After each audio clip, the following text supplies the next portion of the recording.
नाज़रीन, आज हम आपको बताएंगे कि बाजे भी हम पाकिस्तानियों से ज़्यादा खुशकिस्मत हैं। बाजे? वो पाँ वाले बाजे? जी हाँ, क्या मतलब ये कि इस्लामाबाद और उसके गिरदुनवा में बाजा बजाने पर पाबंदी लगा दी गई है, जबकि पाकिस्तानियों को सबसे ज़्यादा बजाया ही इस्लामाबाद और उसके गिरदुनवा में जाता है। तो ऐसे हिसाब से हुए ना बाजे हमसे ज़्यादा खुशकिस्मत। कहाँ की बात कहाँ जोड़ते हो तुम? ओए नूरे, जोड़ी हुई बात नहीं है, सच बात है। पूरे पाकिस्तान से तेरे मेरे जैसों को पकड़ पकड़ कर ले जाते हैं बजाने के लिए, बल्कि एक के साथ एक, कम से कम बिल्कुल फ्री। क्या फ्री? ओ यार देखना, बजाना तुझे होता है, तू मिलता नहीं, मुझे पकड़ कर बजा दिया, तेरे घर वालों बहन भाइयों को बजा दिया, अगले तो नानियों दादियों से भी रियायत नहीं करते, तब तक बजाते हैं जब तक बंदा खुद रज़ाकाराना तौर पर पेश नहीं हो जाता बजवाने के लिए। नाजरीन, मैं माफ़ी चाहता हूँ। डाडा मुफट साहब एक थड़ियल किस्म के इंसान हैं, इसलिए थड़े की लैंग्वेज से बाज नहीं आ सकते। ओए नूरे, लैंग्वेज की क्लास तो मैं तुझसे उस दिन लूँगा जब तू मुद्दा पढ़ा होगा और तेरी तशरीफ पर लित्र मज़ाइल दागे जा रहे होंगे।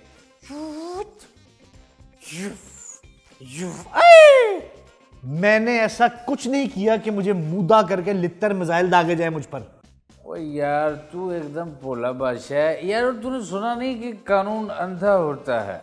मैं कानून की बात नहीं कर रहा, तुम्हारे लित्तर मिसाइल की बात कर रहा हूं। नहीं यार, लित्र मिसाइल अंधा नहीं होता। हाँ, लेकिन आप इसे काना कर सकते हैं। ओ हाँ, थाना कचहरियों में तो आज भी कायद आज़म साहब की बहुत सुनी जाती है, बहुत सुनी जाती है।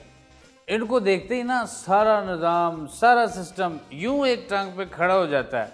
बस यूं समझ के कायद आज़म की सिफारिश के बाद थाने कचहरियों का माहौल ससुराल जैसे माहौल में तब्दील हो जाता है।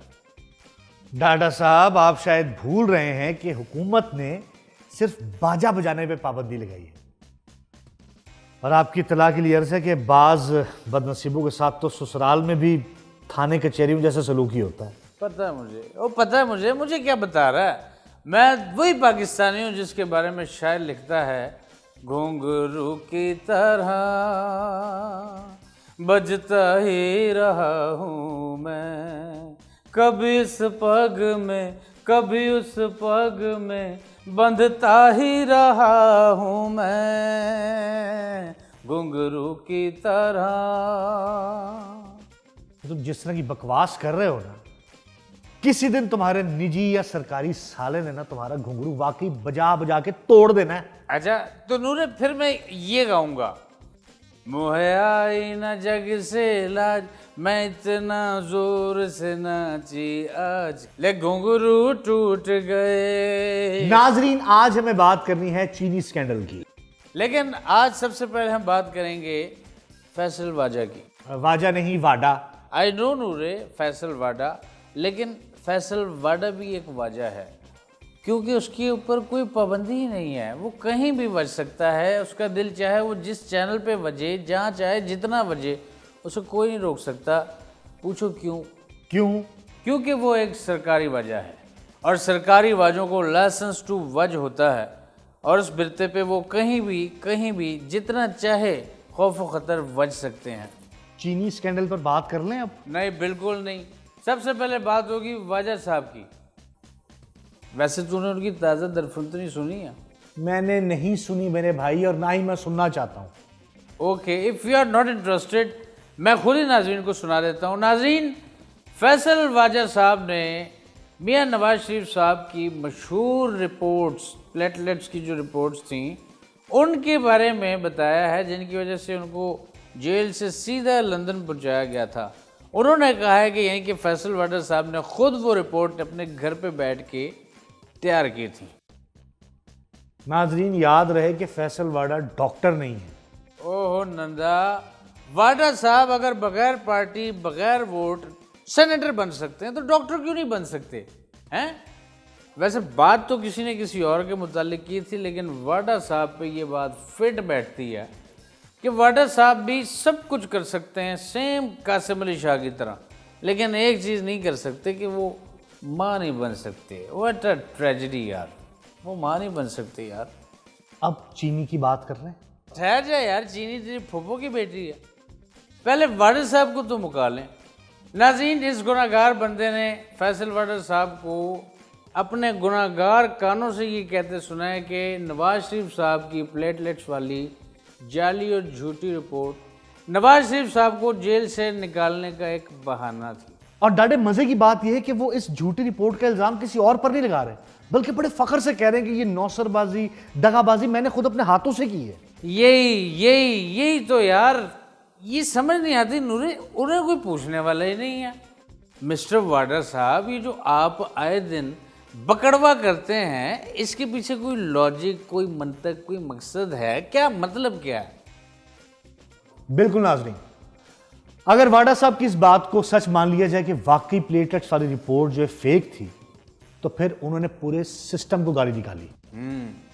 हमारी ब्यूरोक्रेसी, निज़ाम अदल, पार्लिमानी निज़ाम, इमरान की साबका हुकूमत, नून की मौजूदा हुकूमत, बल्कि पूरी की पूरी शरीफ फैमिली को गाली निकाली।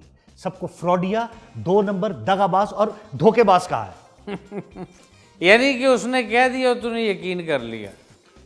वैसे नूरे, मुझे तो खुद वाडा साहब बहुत ही माशूक आदमी लगता है। मशकूक? और सच पूछो तो मुझे इस मशकूक शख्स पर ना यकीन करने की वजह समझ नहीं आती। अगर वाडा साहब वाकई झूठ बोल रहे होते तो कोई तो पलट कर इनका मुंह तोड़ता। मैं माजरत चाहता हूं नाज़रीन, गैर पार्लिमानी लफ्ज इस्तेमाल कर दिए, लेकिन यहां इस्तेमाल करना बनता है। भाई, कोई सियासतदान, कोई वकील, कोई डॉक्टर इमरान या इमरान की कैबिनेट से कोई तो कहता है भाई ये झूठ बोल रहा है, ये झूठा है। लेकिन नहीं भाई, जिस पर सीधा सीधा इल्जाम लगाया जा रहा है, कम से कम उसको तो चीख चीख कर आसमान सर पर उठा लेना चाहिए था। मैं नवाज शरीफ की बात कर रहा हूं। हाँ बोले बादशाह, वरना इतनी बड़ी उंगली पर उनका चुप रहना बनता नहीं। डांटे डांटे और नहीं डाटा क्या करे यार, एक बंदा टीवी पे बैठ के सारे निज़ाम, सारे करताओं धरताओं पे लान तान कर रहा है और कोई पूछने वाला नहीं है। यार ये तो यानी वो बात हो गई कि तेरे मुंह पे तुझे कोई बाजी बाजी कहे और तू चुप रहे। भाई तू चुप रह सकते, तेरी कोई मजबूरी हो सकती है, लेकिन मैं तो चुप नहीं रहूँगा। मैं तो फैसल वाडा साहब का गिरबान पकड़ता और कहता कि वाडा साहब, हमारा नूरा नूर आलम है, बाजी नहीं है। और ठीक इसी तरह नवाज शरीफ साहब की फैमिली में से तो किसी को वाडा साहब का गिरबान पकड़ना चाहिए था, उनको बताना चाहिए था कि वाडा साहब, मियाँ नवाज शरीफ साहब। नाजरीन, मेरे ख्याल से बहुत हो गई, अब एक ब्रेक ले लेते हैं और फिर बात करेंगे चीनी स्कैंडल की। कुछ भी ना बोलना शुरू कर दिया करो। ये क्या तूने चीनी स्कैंडल लगाया हुआ है? इधर I am talking to you, मैं बात कर रहा हूँ, मोबाइल छोड़ो। क्या तुमने चीनी स्कैंडल लगाया हुआ है? यार हो जाती है दोस्त यार से गलती, तू पर्दा डालने के बजाय मजीद हाईलाइट करी जा रहा है यार। तेरा क्या ताल्लुक है चीनी स्कैंडल से? ओ यार स्कैंडल नहीं है, वो मेरी पहली मोहब्बत थी। डाडा पूरा 2 साल चीन में ख्वार हुआ उसके पीछे।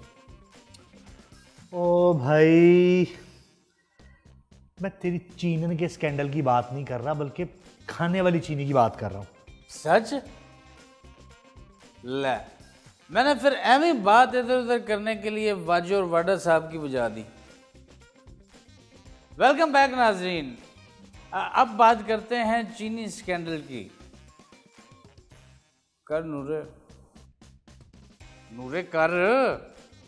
हाँ नाजरीन, सियासतदानों के चीनी स्कैंडल से पहले मैं बात करूंगा अपने दोस्त डाडे के चीनी स्कैंडल के बारे में, और आपको बताऊंगा कि वो मुझे बार बार चीनी पे बात करने से क्यों रोक रहे हैं। कोई स्कैंडल नहीं, कोई लड़की नहीं है। असल में नाज़रीन, ये नूरा ना खुद उन लोगों में शामिल है जिनके बारे में कहा जाता है कि अगर आप खोती पे भी लाल कपड़ा बांध देना तो ऐसे लोग उसके पीछे भी रवाना हो जाएंगे। वैसे आजमाइश शर्त है, आप खोती ले आए, लाल कपड़ा मेरे पास है। लेकिन लाल कपड़ों वाली वो चीनी खोती, मेरा मतलब है लड़की, डाडा जी के पास है, और उनकी पहली मोहब्बत, शायद आखिरी भी।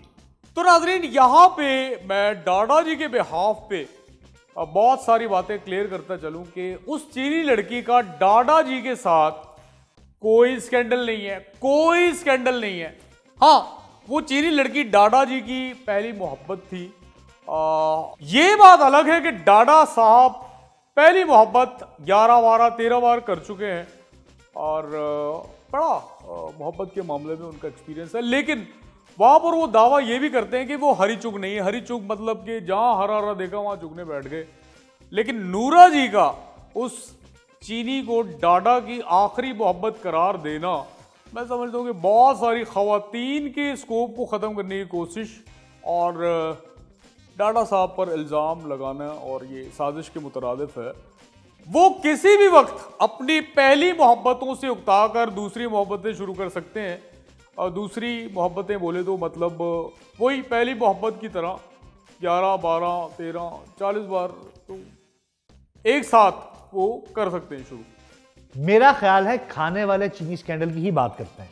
बिल्कुल बिल्कुल, लेकिन उससे पहले मैं तुझे बता दूं कि चाइनीज़ महबूबाएँ ये जो चूँ चाँ करती हैं ना, समझ आ भी जाए तो बंदा कह सकता है यार समझ नहीं आई। लोकल महबूबाएँ चाँ चूँ चाइनीज़ से भी तेज़ करती हैं और बंदा समझ ना आने वाला बहाना भी नहीं बना सकता, मानती नहीं। तो नाज़रीन, आखिर बात आ ही गई चीनी स्कैंडल पर। मैं ज्यादा लंबी बात नहीं करूंगा। ओ यार, इसमें लंबी चौड़ी बात करने की क्या जरूरत है। ओ यार नूरे, सीधी सीधी बात है, हमारे साथ सरकारी फ्रॉड हुआ है। शहबाज हुकूमत ने अवाम को वो जो जीम और हे के बीच नहीं होता, वो बना दिया है हमें। जीम और हे के चैंपियन। वो नहीं यार नूरे, मैं तुझे बताता हूं। बस मैं समझ गया। अब मामू बना दिया। लेकिन डाडे साहब, शहबाज हुकूमत कहती है कि हमारे स्कैंडल के बीच में कोई हाथ नहीं है। कोई हाथ नहीं है? इसका मतलब नूरे उन्हें कोई और जिम है में फिट कर गया है। हाँ। नहीं। उल्टा प्राइम मिनिस्टर साहब तो खुद स्कैंडल में काफी गुस्से में है। नहीं, उनका गुस्सा बनता है। गुस्सा क्यों नहीं बनता? अब देखना कि बेचारे प्राइम मिनिस्टर के इल्म में लाए बगैर किसी सुपर प्राइम मिनिस्टर ने मुल्क से सारी चीनी बाहर भेज दी, यानी एक्सपोर्ट कर दी, और फिर मुल्क में चीनी हो गई ख़त्म। यानी कि झटपट सफ़ा चट, फिर वही चीनी उन्होंने वापस से इंपोर्ट कर ली और वो भी महंगे दामों। अब इस सारी सिचुएशन में किसी गैबी प्राइम मिनिस्टर के हुक्म पर शुगर माफिया समेत प्राइम मिनिस्टर साहब की फैमिली को भी अरबों का फ़ायदा हो गया, तो उसमें वो बेचारा क्या करे। ये तो वही बात हो गई कि चिड़ी बेचारी की करे थे ठंडा पानी पी मरे। मेरा ख्याल है टॉपिक बदलते हैं। हेलो ओए नूरे, तुझे पता नहीं, अगर ये स्कैंडल किसी और मुल्क में होता ना तो वहाँ पे प्राइम मिनिस्टर बदल दिया जाता। और नाज़रीन, ये टॉपिक बदल कर समझ रहा है कि बहुत बड़ा चीर मारेगा। चुप कर जा, वरना मैंने तेरी चीनन के ना चूचा वाले स्कैंडल पर आ जाना है। आजा यार आजा, मैं कोई डरता हूँ? वे जहाँ पे अवाम की बात होगी, मुल्क की बात होगी, ये खुद तो जलील हो जाएगा, लेकिन अपने हुक्मरानों की तरह अपनी अवाम को जलील होने नहीं देगा। और यहाँ पे मैं सरकार से, ये मेरे हाथ जुड़े में, ये जो आपका गैबी हाथ है ना, इसका ज़रा कुछ करें। जो शुगर माफियाओं, हुक्मरानों को रातों रात हर साल अरबों खरबों कमा के अमीर कबीर कर देता है ना, ये आप इक़्तिदार भी उसी गैबी हाथ के सुपुर्द कर दें। और मैं एक और गुजारिश करना चाहूँगा, वो भी 10 बस्ता कि हैंड जी हमारे साथ ये हैंड करना बंद कर दें, हमारे साथ कुछ एहसान करें, वरना। एक मिनट, मैं बात करता हूँ। हैंड जी, गरीब को अरबों खरबों नहीं चाहिए होते, उसे चाहिए होता है थोड़ा सा सुकून और उसके बच्चों का भरा हुआ पेट। बिल्कुल नूरे, आई एग्री विद यू। यहाँ पे मैं शुगर माफिया समेत तमाम माफियाज को एक मशवरा देना चाहूँगा, बड़ा कीमती मशवरा है, ज़रा गौर करना कि आप आवाम को कम से कम अपना पेट भरने दें। कहीं ऐसा ना हो कि आवाम मजबूर होकर मुल्क लुटेरों, चोरों, डाकुओं, मुल्क दुश्मनों, कसाईयों, माफियाज का पेट चीर फाड़ के अपने बच्चों का पेट ना भरने लगें। वो वक्त दूर नहीं होगा। मेरा ख्याल है एक ब्रेक ले लेनी चाहिए।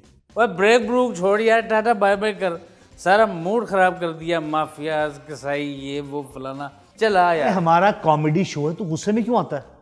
नूरे, जो कॉमेडी तेरे शो में हो रही है ना, उससे ज़्यादा अच्छी कॉमेडी हमारे हुक्मरान कर रहे हैं।